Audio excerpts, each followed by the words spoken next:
Hola, ¿qué tal, amigas y amigos de Sumando Voces en Directo? Bienvenidos y bienvenidas a nuestro programa de todos los jueves. Como siempre, ustedes saben que transmitimos por las redes sociales de Sumando Voces, las redes sociales de UNITAS, también transmitimos por las redes sociales de la red Herbol, transmitimos por Radio Pío 12 de Oruro y la Radio América del IPTK en Sucre.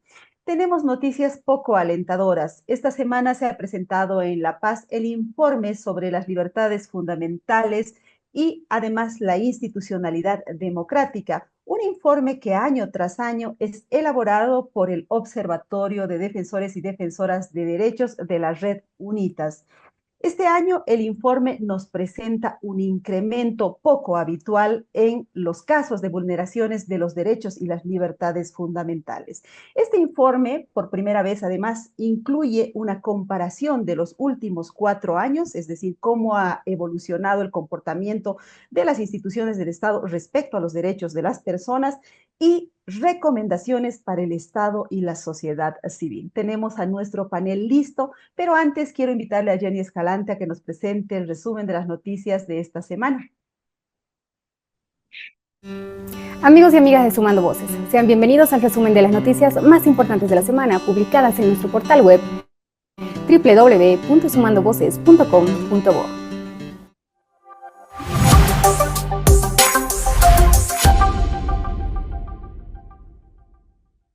Vulneración a los derechos. En Bolivia, las vulneraciones a las libertades fundamentales y a la institucionalidad democrática se incrementaron en 2024, alcanzando 915 casos, un 19% más que el año anterior, según el Observatorio de Defensores de UNITAS.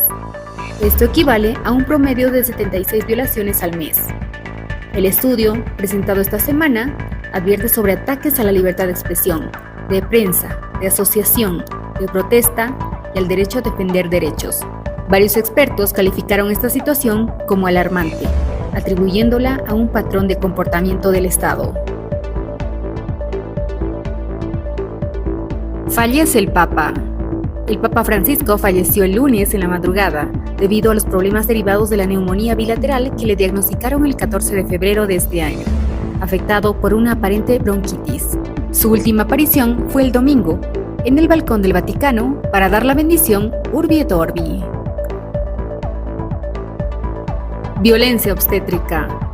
Mujeres bolivianas denuncian haber sufrido maltrato, negligencia y falta de atención durante el parto en hospitales públicos. Un reciente estudio de Ciudadanía y el Observatorio de Violencia Obstétrica en Bolivia revela que más de 2 millones han sido víctimas de violencia obstétrica. Las consecuencias van desde traumas psicológicos hasta discapacidades en recién nacidos, mientras persiste la impunidad y el silencio institucional. Agresiones. Trabajadores de aseo urbano en La Paz y El Alto denuncian despidos, agresiones y persecución por parte de las empresas La Paz Limpia y Trébol, tras exigir mejores condiciones laborales. La mayoría son mujeres, muchas jefas de hogar, que enfrentan abusos, acoso y precariedad mientras realizan su labor en las calles. Un estudio realizado por encargo del Programa Urbano de UNITAS alerta que estas prácticas vulneran sistemáticamente sus derechos y replican un patrón de violencia laboral en todo el país. Tacanas en alerta.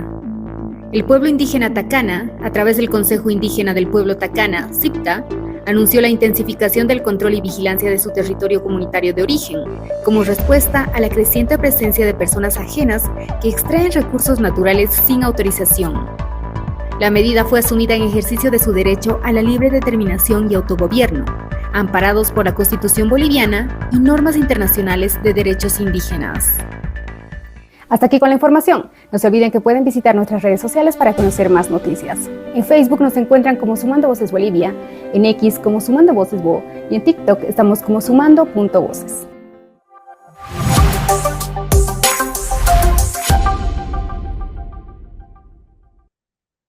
Gracias, Jenny, por ese resumen de noticias enfocado en derechos humanos, democracia y desarrollo sostenible. Ahora sí doy la bienvenida a nuestros invitados y nuestras invitadas. Quiero empezar con Claudia Terán. Ella es coordinadora del programa Defensores y Defensoras de la Red UNITAS y, por tanto, ha estado liderando la elaboración de este informe y el observatorio. Adelante, Claudia. Gracias por la invitación, Mary. Es un gusto compartir contigo y con tus invitados esta mañana. Perfecto, también damos la bienvenida a Yerko Illich. Él dice que es cronista político, pero es mucho más, es un analista reconocido en nuestro medio. Adelante, Yerko. Hola, buenos días. Muchas gracias por la invitación y obviamente honrado de estar en este panel para hablar sobre el tema de lo que son derechos humanos. Perfecto. Y damos la bienvenida a nuestra colega Fabiola Chambi. Ella es periodista y además es editora de Conectas, esta red que se ocupa de la investigación y del fortalecimiento de los periodistas en la región. Adelante, Fabiola. Buen día, Mary. Muchas gracias por la invitación. Un saludo a Claudia Yerko. Encantada de poder compartir el panel con ustedes. Perfecto. Antes de empezar con las preguntas de fondo, quiero mostrarles algunas láminas, solo muy pocas, para tener una idea de qué va este informe. Ustedes van a poder encontrar el informe completo en los sitios web de UNITAS, también nosotros vamos a estarlo difundiendo. Sin embargo, hemos escogido estas láminas porque nos dan un pantallazo de cuál es la situación de las libertades fundamentales y los derechos en Bolivia en estos momentos. Veamos, casos de violación a libertades fundamentales y derechos en 2024. Se han presentado un total de 915 casos, de los cuales institucionalidad democrática 525, libertad de prensa 150, libertad de reunión y protesta 95, derechos de los defensores y defensoras 93, libertad de expresión 34 y libertad de asociación 18. Estamos hablando obviamente de la vulneración y de la violación de estas libertades. Sigamos, por favor. Tenemos además una lámina comparativa que nos muestra cómo ha evolucionado la cantidad de registros de acuerdo a este observatorio, pues este observatorio funciona ya hace varios años. En 2021, 666 casos, 2022, 768, 2023, 743 casos y 2024 hay un crecimiento mucho más grande, llegando a 915 casos de vulneraciones. Quiero decir que esto representa un 19% en el incremento de registros. Sigamos, por favor. Tenemos informe sobre los casos de violación a la institucionalidad democrática según tipo de vulneración. ¿Por qué hemos puesto esta lámina? Porque la institucionalidad democrática es el principio más vulnerado y queremos saber de qué estamos hablando cuando hablamos de institucionalidad democrática. Actos o declaraciones contrarias al ejercicio de derechos, 282 casos. Acoso político hacia las mujeres, 70 casos. Procedimientos no basados en la norma, 48 casos. Corrupción de autoridades públicas, 48 casos. Incumplimiento de procesos adecuados en la elección de autoridades, 27 casos. Incumplimiento de normas relativas a la duración de autoridades y funcionarios en sus cargos, 24 casos.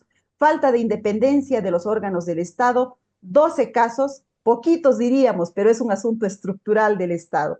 Condicionamientos en el servicio público, 8 casos, y falta de transparencia y acceso a la información, 6 casos. Y aquí he querido destacar dos asuntos. El acoso político, fíjense, el 2023 había 6 casos, en 2024 70 casos. ¿Por qué? Porque se han dado estos famosos acuerdos de gestión compartida entre hombres y mujeres que han vulnerado los derechos de las mujeres, les han quitado sus cargos, por eso hay este registro tan alto. Y corrupción, fíjense, un incremento de más del 100%. El 2023, 24 casos, 2024, 48 casos. Y finalmente tenemos una lámina comparativa de libertad por libertad. Institucionalidad democrática, fíjense, es básicamente una línea ascendente. Empezamos 2022 con 199 casos y llegamos a 2024 con 525 casos de vulneración a la institucionalidad democrática.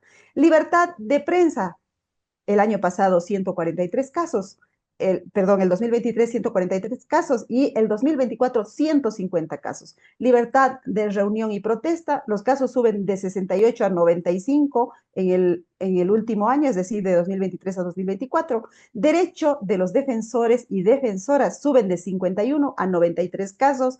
Libertad de asociación bajan de 61 a 18, luego vamos a hablar con Claudia sobre eso.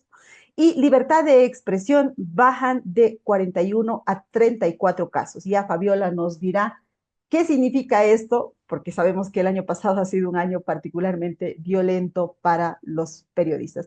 Esas son las láminas, esos son los datos. Quiero empezar dándole la palabra a Claudia para preguntarle a qué atribuye ella este incremento, particularmente en el último año y particularmente en institucionalidad democrática. Adelante, Claudia. Gracias, Mary. Sí, creo que vale la pena para tratar de explicar este incremento sostenido, además, cada año, con ciertos énfasis, como es la institucionalidad democrática, la libertad de prensa, las características de lo que mide el observatorio. El observatorio no registra vulneraciones a los derechos humanos en general, sería inmenso, sino que ya desde el siglo XIX se ha centrado en monitorear las libertades fundamentales. Esto es libertad de prensa, vinculada a libertad de expresión, obviamente, libertad de expresión, el derecho a la protesta, el derecho a defender derechos, que es una forma operativa de ejercer las otras libertades. Y hace algunos años, desde nuestra lógica de mejorar cada vez más el monitoreo, hemos visto la necesidad de monitorear la institucionalidad democrática como un paraguas para el ejercicio de los derechos en general y de estas libertades. Si no teníamos estos datos, no nos resultaba completo el panorama, como lo podemos ver ahora. Entonces, medir la institucionalidad democrática es una tarea compleja porque son dos palabras que implican muchísimo. Básicamente, tienen que ver, sí, con la salud del Estado de Derecho, el buen ejercicio de las instituciones de todos los niveles del Estado para la garantía de derechos, la independencia de órganos, los niveles de lucha contra la corrupción, la posibilidad de participación de la ciudadanía, no solo en momentos de elecciones, sino en general. Entonces son varios elementos que se van tratando de medir a través de un enfoque de derechos humanos en los estándares internacionales. Entonces, por eso creo que podría entenderse mejor el crecimiento de los números cada año y de forma sostenida, pues lo que demuestran es, por un lado, una profundización en la falta de garantías para el ejercicio de las libertades y de la institucionalidad en todas esas dimensiones macro que les mencionaba, y que tiene que ver también, por otro lado, con una mayor visibilización de las vulneraciones en este sentido, ¿no?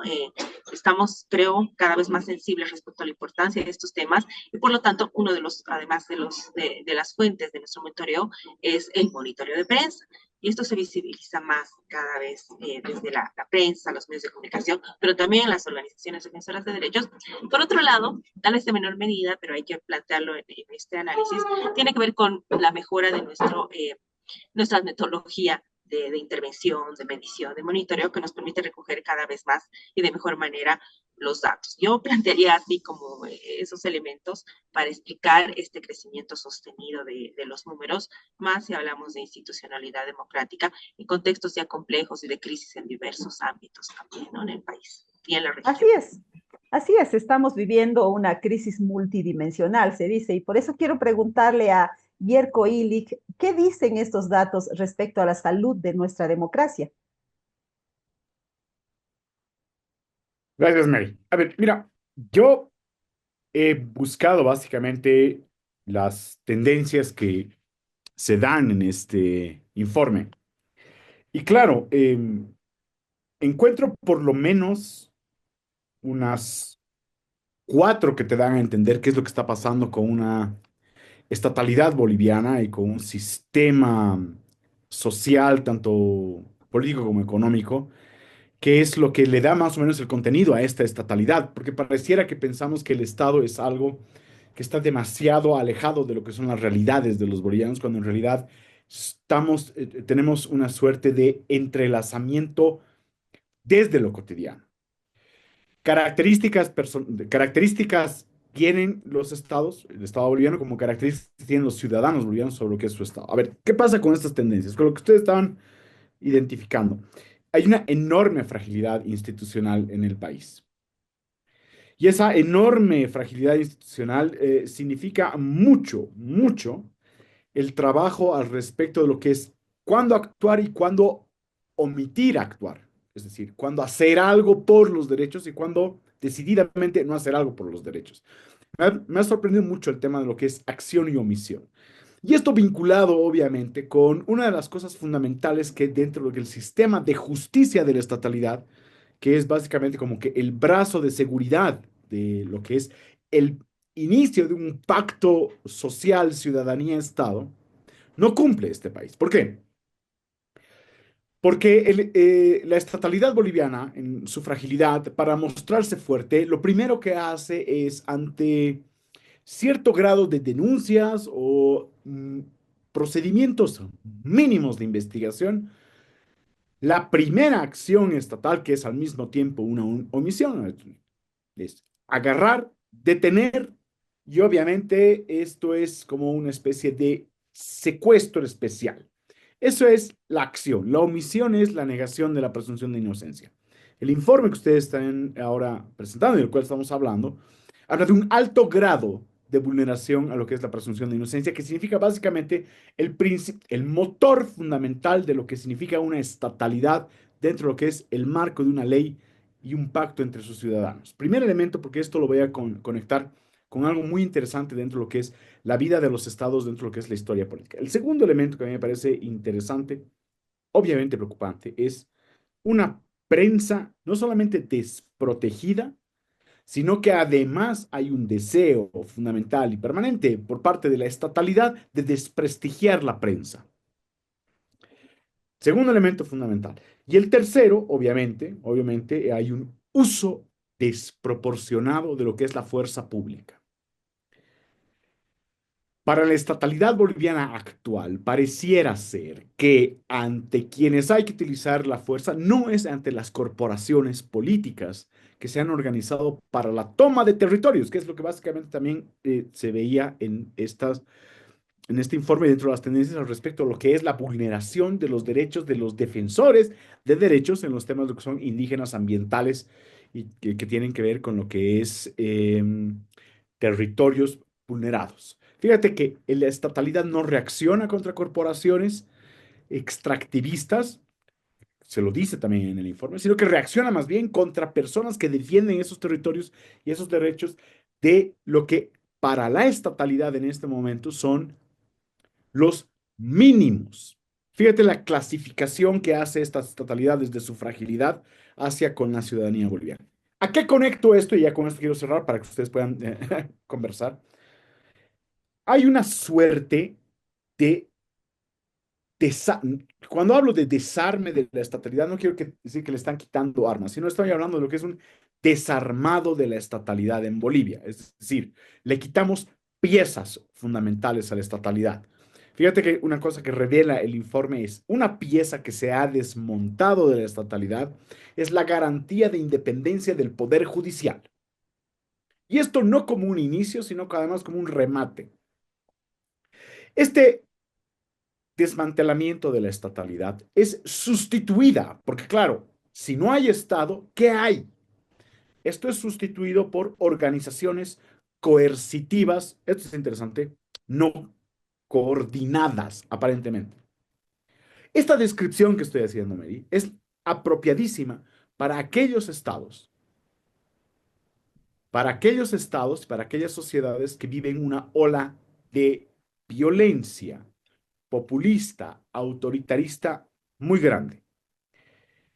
De este modo, si la estatalidad está reemplazada por organizaciones coercitivas no coordinadas, nadie sabe a quién obedecer. Por lo tanto, hay además, si es que existiera una voluntad de perseguir y llevar a la justicia a estos desordenadores o a estos vulneradores de los derechos fundamentales de los bolivianos, además no habría cómo demostrar que estaban actuando de una manera sistemática. ¿Y a quiénes me refiero? Porque hay una parte del informe que me parece fantástico que habla quiénes son los vulneradores fundamentales y vale la pena que lo determinemos en este informe y en esta conversación. La policía, pero además cuando hablo de organización, ¿no? De violencia, una organización coercitiva, no coordinada, sí hay una coordinación entre la policía, el Ministerio de Gobierno, fíjense las cifras, la policía 212, Ministerio de Gobierno 83, el Ministerio Público 37 y el Poder Judicial 37. Ahí tienes una organización coercitiva que no es coordinada con el resto de los vulneradores, pero dentro de ello hay una fuerza desmedida y desproporcionada que se aplica a la ciudadanía.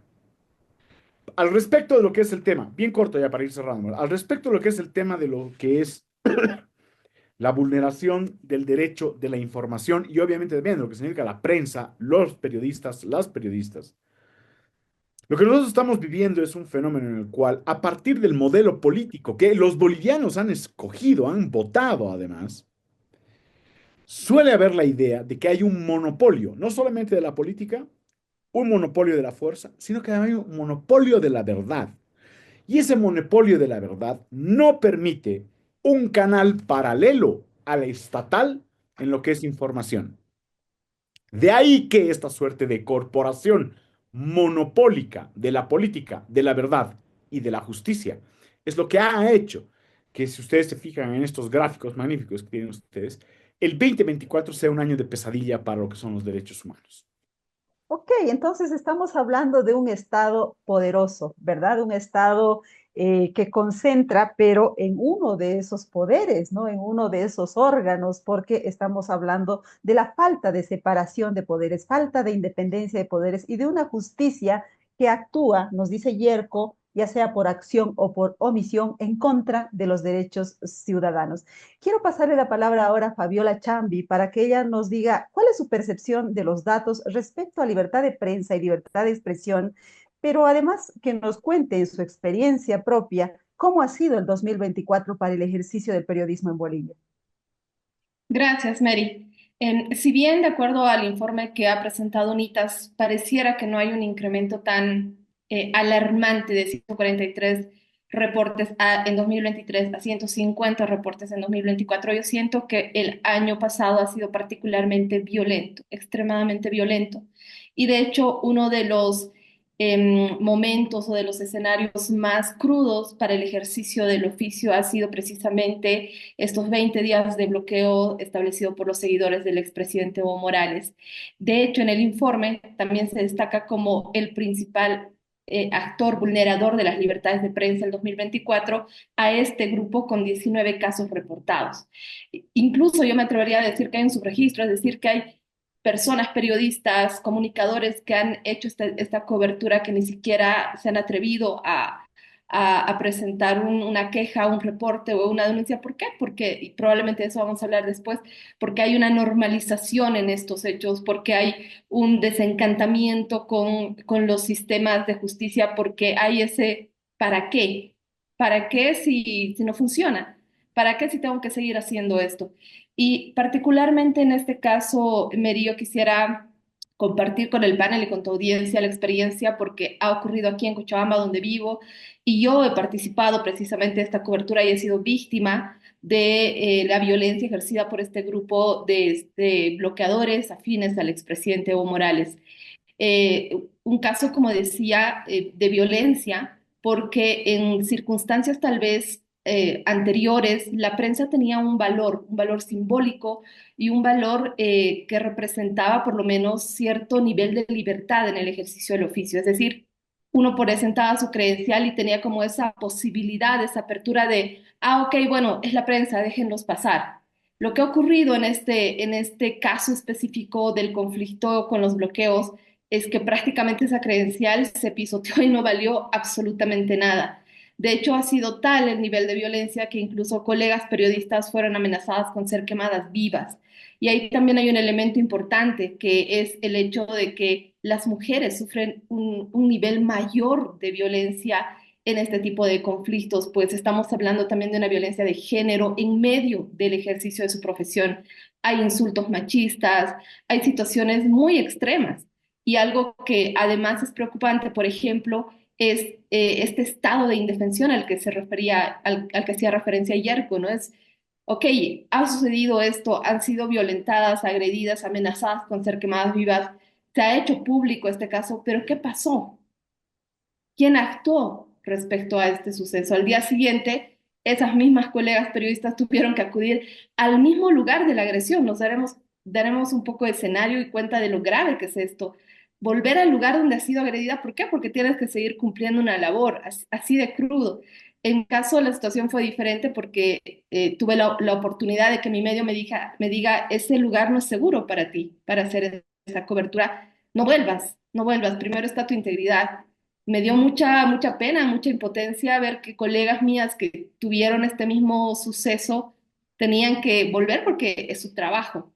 Ahora, aquí estamos hablando de quién se hace responsable también de este tipo de violencias, de este tipo de agresiones.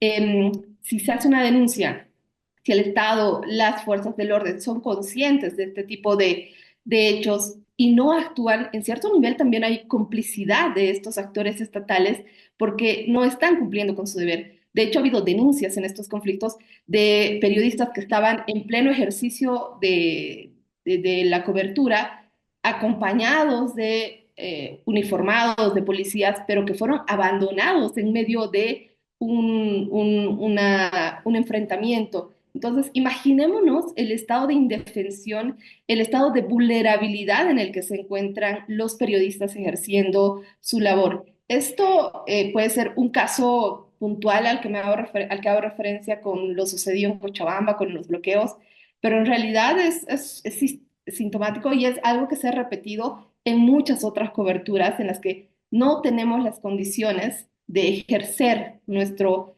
trabajo en un estado de seguridad o de libertad. Y también en el informe está reflejado eso, ¿no? Porque hay, por ejemplo, 42 reportes de casos hablando de tipos de vulneraciones a la prensa, de agresión física, psicológica, sexual, lo que muestra realmente el alarmante escenario en el que se está desarrollando nuestro trabajo. Bueno, y hay que recordar, Fabiola, también que cuando se vulnera el derecho a la libertad de prensa, se está vulnerando el derecho de la ciudadanía a la información, ¿no? Es decir, la prensa es solamente un vehículo, un canal que lleva la información hacia los hogares de las personas y quienes son afectados indirectos de esta violencia son todos y todas las ciudadanas, ¿verdad? Bueno, ahora quiero hablar del tema de los derechos de los defensores y las defensoras. Es otra de las categorías que presenta un incremento importante, se podría decir, y además quiero hacerlo en el contexto de que en la víspera el Tribunal Agroambiental ha emitido una sentencia absolutamente inédita, ¿no? En el sentido de que ha brindado medidas cautelares y protección al jaguar, pero también a los defensores ambientales. 7 defensores ambientales han recibido protección de parte del Tribunal Agroambiental para que el Estado los proteja, pero sin embargo las vulneraciones continúan. Claudia, ¿cuál ha sido tu percepción respecto a este tema? ¿Por qué se ha producido este incremento en el derecho de defensores y defensoras en Bolivia? Es preocupante cada vez más la situación de defensores, defensoras especialmente, de organizaciones que se dedican también a la defensa y promoción de derechos. Hay un incremento importante, casi del 82%, 51 casos se habían registrado en el 2023 y 93 pues 2024. Hay varios factores, tiene que ver también por un lado con que este autorreconocimiento como defensor, defensora, va en crecimiento, eso es un elemento importante, pasar de la mirada del activismo a la defensa de derechos como una cuestión de derechos humanos, como un derecho a defender derechos, me parece que es una cuestión que hay que valorarla y hay que ponerla en la mesa, pero obviamente el contexto es lo que no juega a favor y que incide en más casos, sobre todo de criminalización. El año 2023 eran muchos menos registros, 18, y esto ha subido a 53. Este crecimiento tiene que ver con casos específicos. La situación de Tariquía ha sido especialmente grave, pero es que son casos emblemáticos que muestran lo estructural detrás de ello. En otros países hay situaciones terribles de asesinatos a defensores, defensoras del medio ambiente sobre todo. En nuestro país la tipología más frecuente es la criminalización y es muy efectiva porque el defensor o la defensora comienza a ser perseguido penalmente, principalmente a través de tipos penales ambiguos, y eso genera un desgaste absoluto en su trabajo de defensa porque tienen obviamente que comenzar a defenderse de un proceso penal en una justicia con gravísimos problemas, eso cambia totalmente su foco, desgasta emocional, económicamente, familiarmente a los defensores, con mucho más énfasis en las mujeres defensoras. Entonces es absolutamente efectivo, es una estrategia muy efectiva en la que están involucrados particulares, grupos de poder, pero también obviamente instancias del Estado. Y eso nos lleva a un otro tema, Mary, en esta problemática que está relacionada con la ausencia de mecanismos de protección. Si es un derecho, el principal obligado es el Estado, con infinidad de estándares, ¿no? De prevención y protección. Pero en el ámbito de la protección deberían existir mecanismos específicos para proteger a las y los defensores, con énfasis obviamente a defensoras, y no existen. Varios organismos de derechos humanos le vienen recomendando al Estado ya hace varios años que implemente, que cree un mecanismo eficiente, adecuado para nuestra realidad de protección a defensores y a periodistas que están en el mismo rango en la medida que defienden, promueven derechos, y no hay un avance tangible en absoluto. Lo que ha ocurrido ayer con este fallo del Tribunal Agroambiental es un buen paso, pero hay que ver que se cumpla, ¿no? Y eso tiene que ver con incidencia desde la sociedad civil. Nos muestra que el litigio estratégico puede ser interesante como una forma de, una estrategia de defensa de derechos, pero el camino es todavía larguísimo. Es una cuestión de política pública, de involucramiento de diferentes instancias estatales y de énfasis, porque dentro de todo el mundo de defensa de derechos y los ámbitos, las y los defensores del medio ambiente, las y los defensores de pueblos indígenas, de la tierra y territorio, de personas LGBTIQ+, están aún en mayor situación de vulnerabilidad, y las mujeres más aún. Entonces, estos énfasis, estos enfoques datos son necesarios para que una política pública, ojalá en un tiempo, pueda real y efectivamente proteger, y en la que no esté involucrado solo el órgano ejecutivo, sino también el órgano judicial, la policía, el Ministerio de Educación, porque se trata también de un tema de prevención, de educación. Entonces se trata también de una política integral en la que el Estado debe comenzar a trabajar y la sociedad civil comenzar a proponer.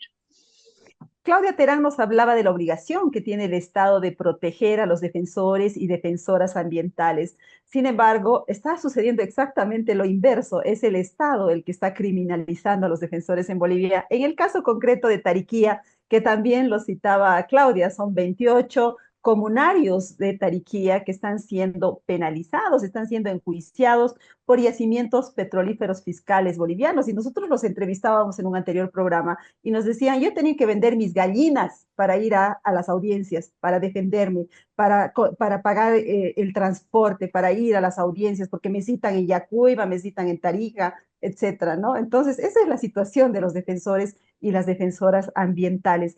Quiero agradecer a la gente que nos está siguiendo a través de nuestras redes sociales y que también ha empezado a comentar algunos aspectos de nuestro programa. Por ejemplo, Jimmy Saavedra Castillo nos dice, muy importante la reflexión sobre el tema. Muy pocas veces nos ocupamos sobre la vulneración de derechos de trabajadores de la prensa. Y Guillermo Bairo nos dice, modelo totalitario Made in, y pone un signo de interrogación.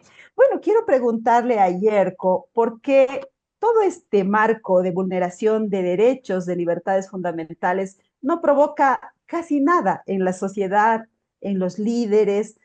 Pareciera que la agenda es otra. Sí, evidentemente estamos en el país pasando por una crisis económica muy fuerte y probablemente eso concentra la agenda. Sin embargo, pareciera que es como que vemos el agua pasar bajo el puente y nadie se indigna por lo que está sucediendo con las libertades y los derechos y la institucionalidad. ¿Por qué ocurre esto, Yerko? Porque nosotros hemos elegido este modelo, Mary, de manera masiva, en procesos eleccionarios en los que no había presión, pero tampoco había demasiada información al respecto de lo que eran los planes y los procesos que implicaban básicamente entregar el monopolio de lo político, de la política, el monopolio de la verdad y lo que significa también el monopolio de la organización de la estatalidad a un grupo político que se ha demostrado ser una corporación autoritaria. Mary, si tratamos, como ese pequeño tuit o ese mensaje que acaba de entrar, este es un modelo autoritario made in, no es made in en otro lado. Nosotros hemos escogido eso. ¿Te das cuenta? Si bien es cierto que hay un alto grado de, no solamente de responsabilidad, sino también de activismo por parte de esto que se llaman los grupos pequeños, grupos que aún a pesar de la inferioridad de fuerzas, aún a pesar de la desproporcionalidad en lo que significan sus causas, como el caso de lo que tú estabas contando, gente campesina en Tariquía que decide defender un territorio y una soberanía que le entienden ellos como necesaria para el presente como el futuro, ¿no? Hay una enorme mayoría detrás, en este, ni siquiera detrás, alrededor en este país, que está absolutamente de acuerdo con que la soberanía, la geografía boliviana es negativa y debe ser además producto de un extractivismo. Yo todo lo que te estoy diciendo suena como una especie de un discurso institucionalista ajeno a la realidad nacional, pero en realidad ese es el daño de cuando el ciudadano, el primer desalojo de estatalidad que produce es la estatalidad en sí mismo, que es básicamente la capacidad de elegir un gobierno durante 1825 días, que es lo que dura tu voto. A mí me encantaría que fuerzas externas, que un virus autoritario, que una suerte de enfermedad debilitante de la estatalidad, o sea, un agente externo hubiera penetrado básicamente en la sociedad boliviana para producirnos esta situación que el informe está no descubriendo, sino que está reportando de manera alarmante. Hay un enorme crecimiento en la tendencia de desalojar al Estado del mismo Estado. Eso no es externo. Y toda la gente que nos está escuchando, por favor, que lo entienda. No es externo. Ustedes han votado por un modelo en el cual se desalojaba la posibilidad de la institucionalidad y de la coordinación en pro, básicamente, ¿no es cierto?, de lo que era una idea de seguridad y estabilidad ficticia. Se ha demostrado eso, pero que hasta el día de hoy tiene un impacto muy fuerte. Todavía sigue habiendo un grueso del electorado, y cuando hablo de un grueso del electorado, hay por lo menos 60% de los bolivianos que consideran que el sistema autoritario ya experimentado, ya sea en los procesos neoliberales como en los procesos populistas nacionalistas, es un modelo que a ellos les parece fundamentalmente cómodo. El resultado de esta suerte de sustitución de la estatalidad, de sustitución de los derechos por básicamente como por privilegios para un grupo pequeño, además, es el resultado de un modelo en el cual el mismo ciudadano ha decidido, y lo voy a repetir y esto vale la pena, desalojar la responsabilidad estatal de sí mismo. He ahí la gran explicación. Por eso los medios de comunicación son tan enemigos para este tipo de estatalidad, para este modelo de gobierno, porque básicamente lo que los medios de comunicación, los defensores de los derechos humanos, los defensores de territorios, los defensores básicamente de lo que es institucionalidad, lo que quieren es que la gente se informe al respecto de sobre quién están eligiendo para administrar una estatalidad, que si ustedes se fijan, a mí me pareció muy interesante, estos quiebres institucionales que se dan durante los años. El informe brillantemente destaca inicios de año y finales de años como los momentos de mayores quiebres.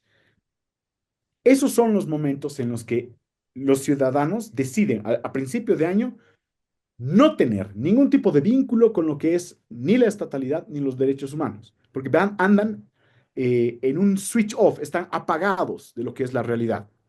El tema todo esto de las fiestas religiosas que empiezan desde el 2 de noviembre prácticamente hasta el 15 de febrero, desactivan ciudadanía en este país. Y claro está, y hacia final de año, la idea de cómo vamos a terminar la gestión hace que desde octubre a noviembre también existe un apagón ciudadano masivo. Voy a sintetizar todo lo que he dicho porque ha sido muy vehemente, pero todas estas cosas ocurren porque hay un apagón ciudadano masivo. Apagón ciudadano masivo, me parece tan fuerte decir que básicamente, ¿de qué nos quejamos si eso hemos querido? En otras palabras, en pocas palabras, eso es lo que nos dice Yerko, ¿no? Bueno, 2025 es un año clave para la democracia, otra vez tenemos en nuestras manos la papeleta para decidir, ¿no? Veremos qué es lo que pasa en agosto frente a ese tema. Bueno, quiero abordar con Fabiola Chambi nuevamente el tema de las libertades referidas a la expresión y la prensa, para preguntarle cómo hemos llegado a este punto, cuáles son las causas estructurales, cuál es el papel del Estado y también el ecosistema mediático, ¿no? Resulta que los periodistas ahora nos debatimos entre la precariedad y la sobrevivencia, ¿no? ¿Cuáles son las causas para que hemos llegado a este punto, Fabiola? Terrible es lo que dices, María, entre la precariedad y la sobrevivencia.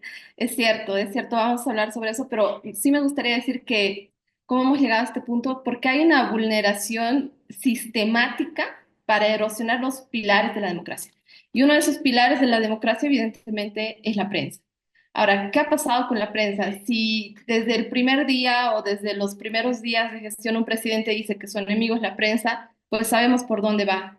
Y lamentablemente ha habido un desprestigio sistemático en estos últimos 20 años al ejercicio periodístico. Estamos hablando no solamente de estas campañas de desprestigio, como digo, sino también de violencia digital, ataques, una serie de factores que han debilitado al gremio como tal, pero también al periodista. Muchos casos concretos que yo conozco de periodistas que han decidido alejarse del oficio, distanciarse porque encuentran que ya no es una opción segura, pero también que no es una opción en la que pueden hacer algo más, porque sí, hay cierta utopía cuando uno ejerce el oficio, ¿no? De querer cambiar algo, de querer hacer cosas, y de repente cuando se da cuenta que está frente a un muro tan grande y ya no puede hacer más, pues dice, hasta aquí llegué.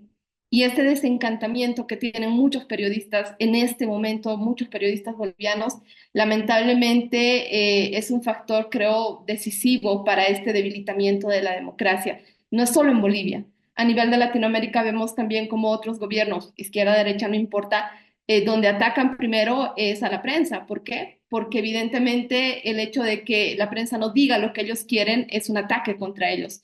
Y eso más bien para nosotros es una forma de censura y es una forma en la que nos están obligando en algunos casos a alejarnos del periodismo. Tú hablabas de la precariedad laboral, Mary, creo que ese es un tema muy, muy complejo de analizar en este contexto boliviano, porque además estamos viendo de forma concreta cómo no solamente los periodistas están dando modos para seguir informando, sino que no encuentran los espacios. Tenemos, digamos, muchas alternativas respecto a informar, redes, plataformas, streaming, etcétera, pero no encuentran las condiciones para hacerlo. No es ya un espacio seguro Bolivia para informar libremente. O sea, tengo esa percepción y creo que también el informe de alguna manera recoge esa percepción. Ahora, si estamos hablando también de que en estructuras periodísticas más formales, como medios de comunicación, donde hay equipos de prensa, donde cada vez son menos, pero todavía se mantienen equipos de prensa, tampoco los directores, los dueños, los medios dan esa protección o ese respaldo a los periodistas, pues estamos hablando prácticamente de que estamos en total indefensión. Hay casos muy concretos en este último año, sobre todo de medios que han suspendido totalmente los contratos para periodistas, están funcionando simplemente como consultores, sin ningún tipo de seguro.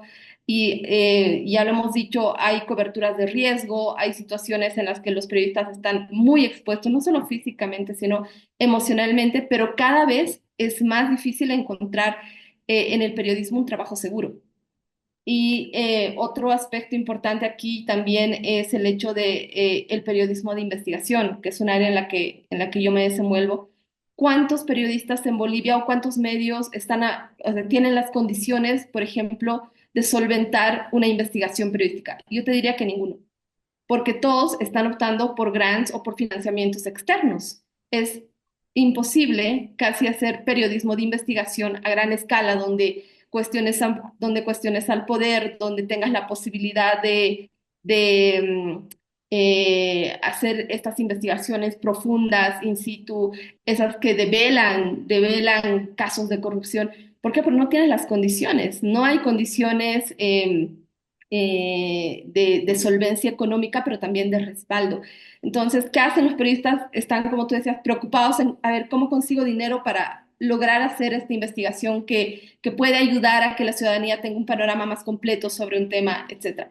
Entonces, es cada vez más difícil y un aspecto también que me gustaría destacar y que lo mencionan en el informe es el tema del acceso a las fuentes y el acceso a la información pública mucho más restringido. Uno diría, ¿cómo es posible que en Bolivia, un país en teoría, no sé, democrático, no tengan una ley de acceso a la información pública? Recientemente hice un reportaje sobre esto y hasta me sorprendí que en 2024 Cuba aprobó una ley de acceso a la información pública. Bueno, Cuba es un tema aparte, muy cuestionado igual, pero Cuba aprobó su ley de acceso a la información pública. Y en la región seríamos Haití y Bolivia los únicos que no tenemos esta legislación específica para solicitar información. Cuando yo trabajo con colegas de otros países en temas de periodismo de investigación, y ellos me explican, ¿no? Bueno, tenemos 15 días hasta que me responde esta entidad, puedo hacer el seguimiento, para mí es otro mundo, porque eso es imposible en Bolivia. Aquí consigues un dato, consigues algo porque eres amiga de la secretaria, porque le pediste de favor a alguien que conoces en una entidad. O sea, ¿cómo podemos seguir en 2025 valiéndonos de estas formas sin que realmente el Estado responda a las necesidades básicas, no solo de la prensa, sino de la sociedad en general? Creo que hay mucho por debatir y también destaco mucho que el informe haya abordado esta problemática. Claro que sí, y bueno, Fabiola nos dice que los periodistas están tirando la toalla, básicamente, ¿no? El problema es que no solamente se trata de periodistas perdiendo su trabajo, se trata de la democracia perdiendo uno de sus principios, ¿no? Una de sus esencias, digamos, ¿no? Bueno, nos escribe también Elizabeth Rendis desde Tarija, le enviamos un saludo, ella es una de nuestras colegas también. Hoy se cumplen 8 años de la primera marcha de defensa de Tariquía y ha pasado mucha historia en la defensa y en este punto están criminalizados por fuertes poderes que son YPFB y Petrobras. Nos habla del caso Tariquía. Julio Cana nos dice, excelente ponencia, espero que se refiera a los tres invitados, claro que sí, a ellos se refiere.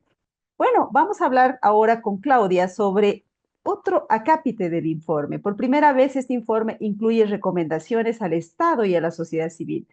¿Cuáles son esas recomendaciones en líneas generales, Claudia? ¿A dónde están orientadas?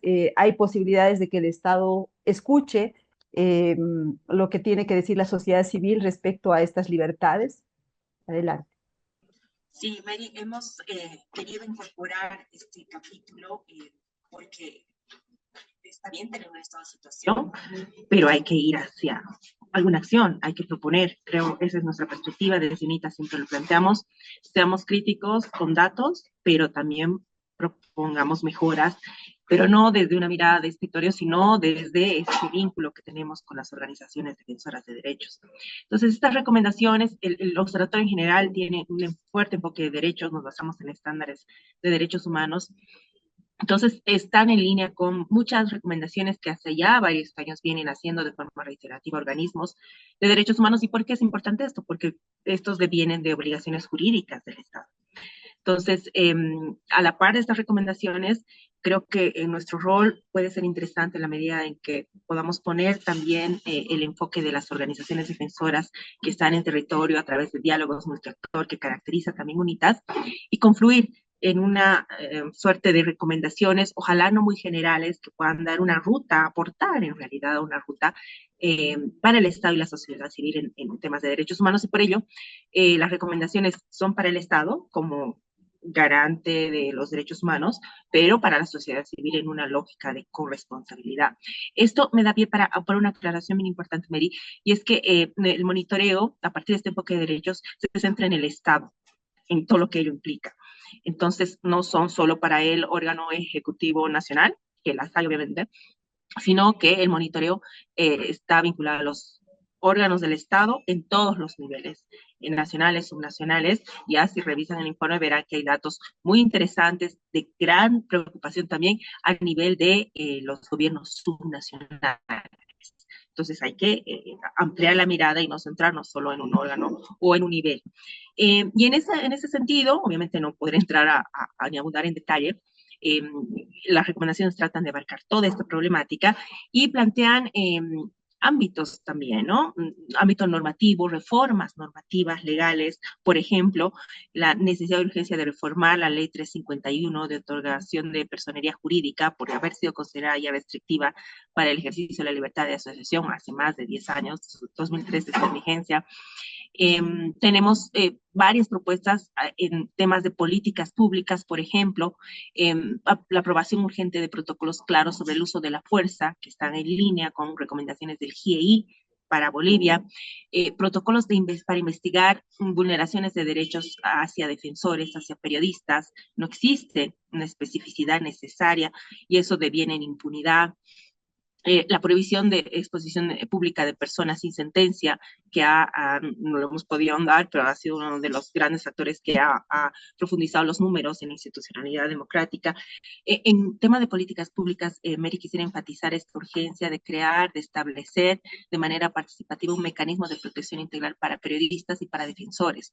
Otra recomendación reiterada y evidente en su necesidad, un plan nacional de derechos humanos, no lo tenemos ya hace algunos años y no hay una ruta en tema de derechos humanos en general. La implementación del acuerdo de Escazú, que está muy vinculado a los derechos en el ámbito medioambiental y a defensores.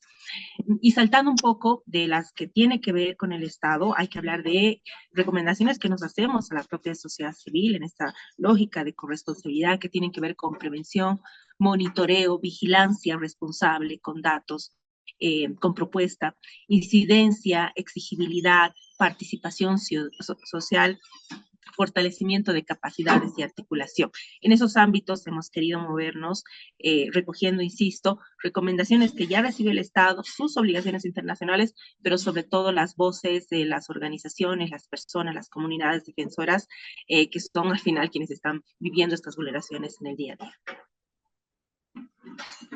Muy importante la precisión que nos hace Claudia Terán en sentido de que son recomendaciones para el Estado y no para el gobierno solamente. ¿Por qué? Porque estamos hablando de un gobierno también que está saliendo básicamente del poder, está terminando su gestión y se podría decir, bueno, esas recomendaciones, ¿quién las va a tomar? Son para el Estado, para este gobierno, el próximo, el siguiente, etcétera, ¿no es cierto? El que quiera escuchar, que tenga oídos, que escuche, se podría decir. Bueno, ahora, a propósito del tema de lo que se viene, quiero pasar la palabra a Yerko para hablar un poquito de la agenda electoral, ¿no?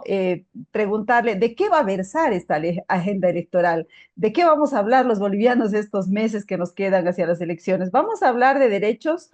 ¿Vamos a hablar de libertades fundamentales o vamos a hablar solo de las peleas internas de los candidatos? ¿Cómo estás viendo esta agenda? Gracias. Yo tengo dos cositas que aclarar previo a lo que es entrar Adelante. al que es lo electoral. Lo primero, creo que Claudia en algún momento lo dijo al inicio, pero el tema del litigio estratégico es fundamental.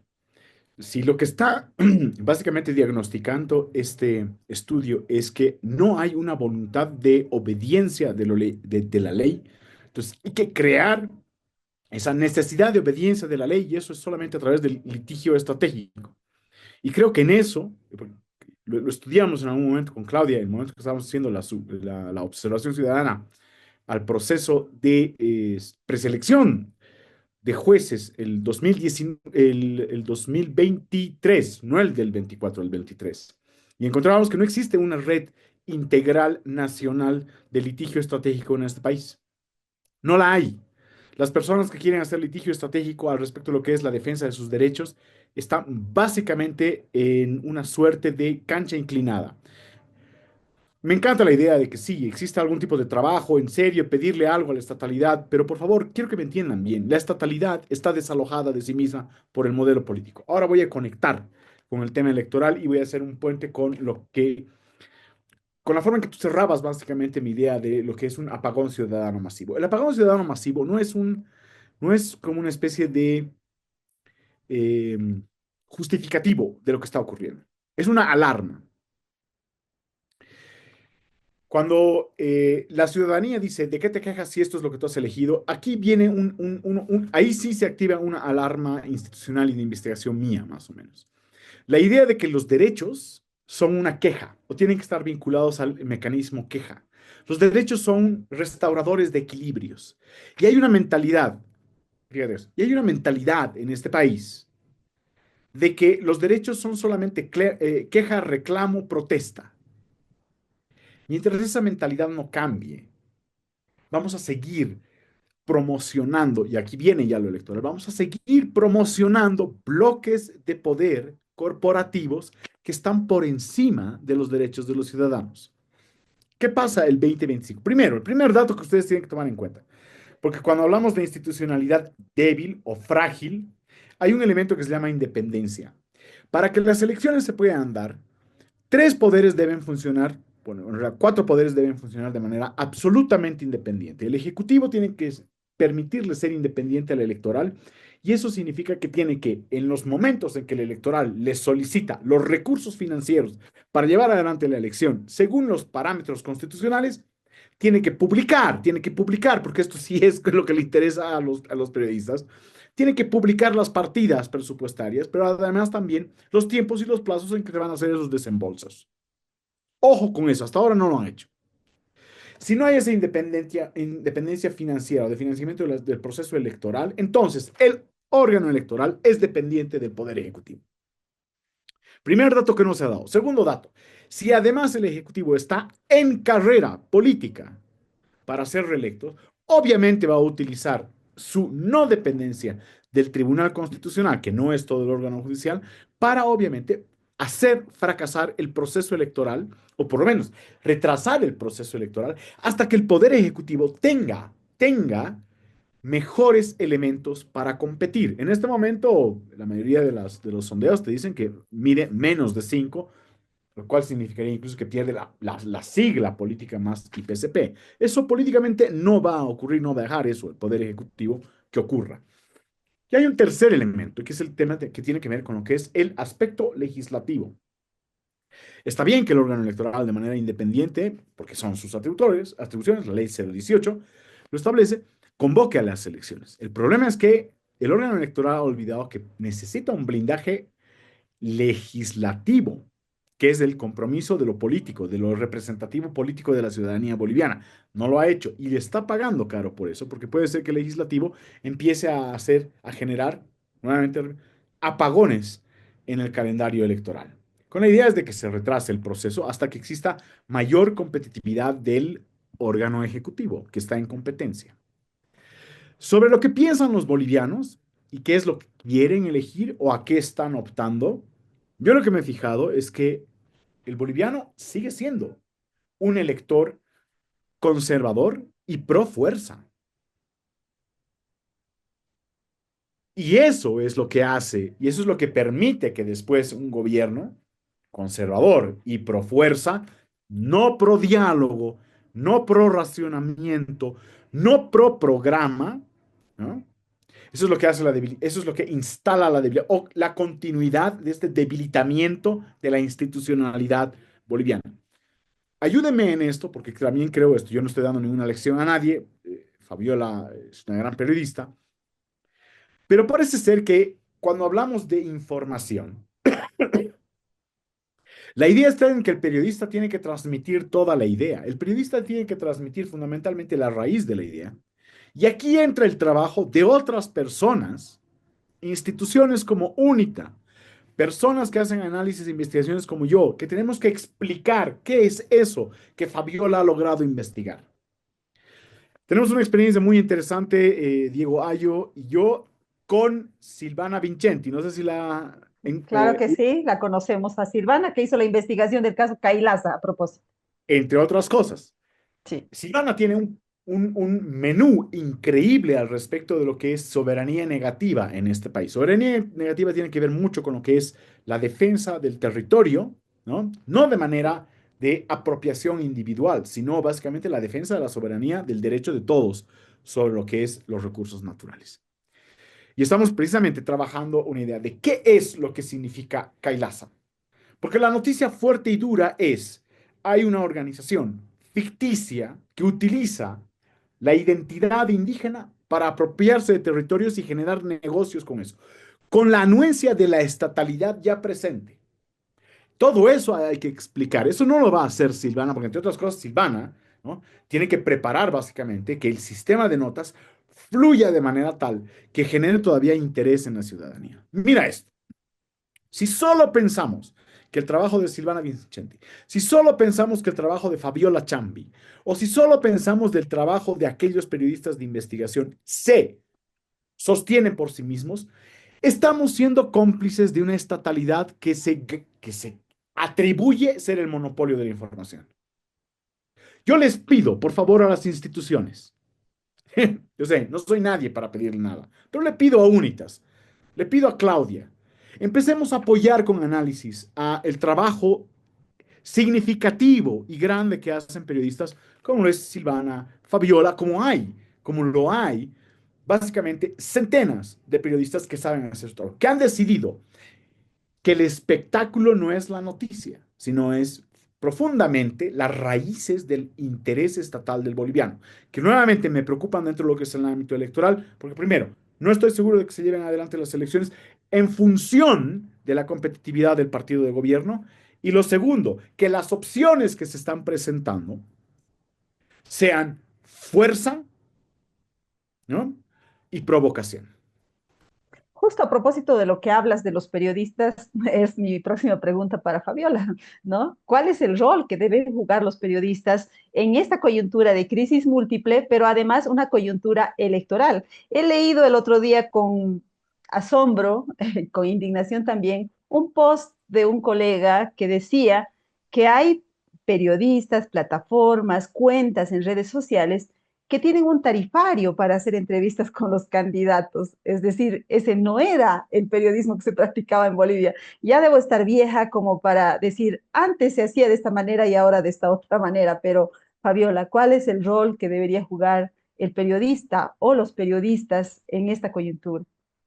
Tremendo, periodismo mercenario, dicen algunos.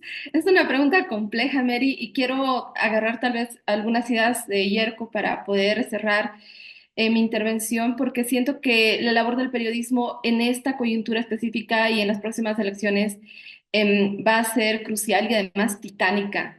En un escenario estoy completamente segura de alta desinformación, lamentablemente, y por eso es que es importante establecer este tipo de alianzas, de nexos con personas que puedan ayudarnos a encauzar una información mucho más seria y que realmente ayude a la ciudadanía a tomar decisiones.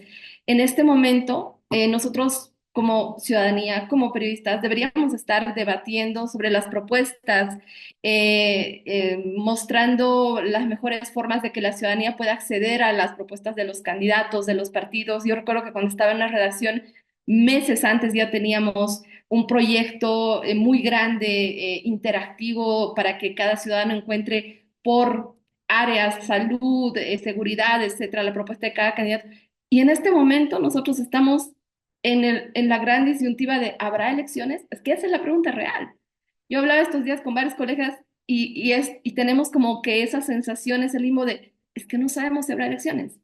Entonces, imagínate cómo a estas alturas nos podemos estar enfrentando a este escenario tan difuso y además lo que significa para la ciudadanía. Entonces, siento que más que nunca la labor de los periodistas va a ser totalmente imprescindible. No podemos negar también la presencia cada vez más fuerte de los creadores de contenidos, muchos de ellos con cierto compromiso con la información y con la verdad, pero una gran mayoría no.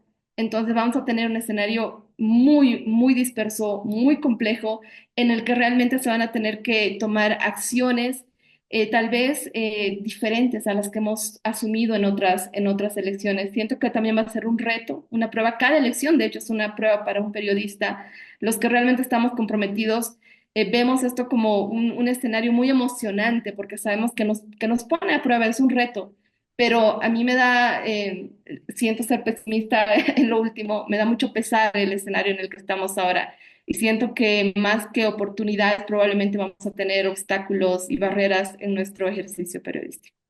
Muy bien, gracias Fabiola. Y ahora sí, gracias Claudia por haber participado en nuestro programa. Gracias a ti, Mary. Sigamos hablando de estos temas, aportemos con datos, descarguemos el informe de la página de UNITAS y revisemos los aportes. Exacto, también lo vamos a poner en los comentarios para que la gente que nos ha seguido pueda bajar el informe. Muchísimas gracias, Yerko, por haber participado con nosotros. El gusto es mío y este ejercicio me parece que hay que masificarlo. Me gustaría estar en muchos más paneles como este, tratando de explicar este desalojo de la estatalidad en la que en cierta medida hay una enorme complicidad de un bloque grande del electorado boliviano. Eso es lo que más me duele cuando dices que somos cómplices. Bueno, muchas gracias, Fabiola, por haber participado en el programa. Gracias a ti, Mary, Claudia, Yerko, encantada. Y pues felicitaciones por el informe, realmente es un gran referente para poderlo analizar también en los próximos días. Bueno, yo me quedo un ratito más con la audiencia porque quiero leerles un pedacito de nuestro editorial. Si gustan, ustedes pueden desconectarse y continuar con sus actividades. Muchas gracias por haber estado con nosotros. El editorial titula Vulneración de derechos y recomendaciones al Estado. La vulneración de las libertades fundamentales y el deterioro de la institucionalidad democrática van en aumento en Bolivia, según el informe 2024 del Observatorio de Defensoras y Defensores de Derechos de la Red UNITAS, lo que representa una preocupación para la sociedad civil y al mismo tiempo un desafío para el Estado y el sistema político en un año marcado por la agenda electoral. Para el caso concreto de la institucionalidad, el informe recomienda al Estado garantizar un proceso de selección y designación de autoridades judiciales y legislativas basado en criterios de transparencia, meritocracia y respeto a la normativa vigente, evitando la injerencia política. Implementar mecanismos efectivos de prevención, acceso a la información y rendición de cuentas en todas las instancias del Estado, así como la participación ciudadana plural en el control de la gestión pública. Establecer medidas legales y administrativas claras que aseguren la autonomía e imparcialidad de los órganos del Estado, implementando procesos de selección transparentes y basados en méritos, con la participación de actores independientes, entre otros aspectos. Las recomendaciones tocan temas estructurales del Estado, particularmente en lo referente a institucionalidad, porque la raíz de las otras vulneraciones está justamente en el funcionamiento anómalo de las instituciones. Si bien el gobierno de Luis Arce está de salida, las recomendaciones están orientadas al Estado y por tanto son totalmente valederas para el próximo gobierno. Y en una coyuntura como la actual, se esperaría además que los datos del informe y sobre todo las recomendaciones sirvan como un insumo de los planes de gobierno de los diferentes candidatos que optarán por la presidencia en las elecciones de este año. Pasar por alto esta agenda urgente puede llevar a un recrudecimiento de las violaciones a las libertades fundamentales, lo que a su vez puede traducirse en un aumento de la vulnerabilidad de la sociedad civil ante el poder del Estado. La desinstitucionalización es una consecuencia de la concentración de poder en un solo órgano, lo que a su vez puede devenir en prácticas autoritarias que limiten aún más los derechos humanos. Amigas y amigos de Sumando Voces, les agradecemos por habernos seguido como siempre. Les invitamos a seguirnos en nuestras redes sociales. Nos encuentran en el Facebook en Sumando Voces Bolivia, estamos en X en Sumando Voces Bo, en TikTok somos sumando.voces y nuestra página web donde encontrarán actualización diaria y constante es sumandovoces.com.bo.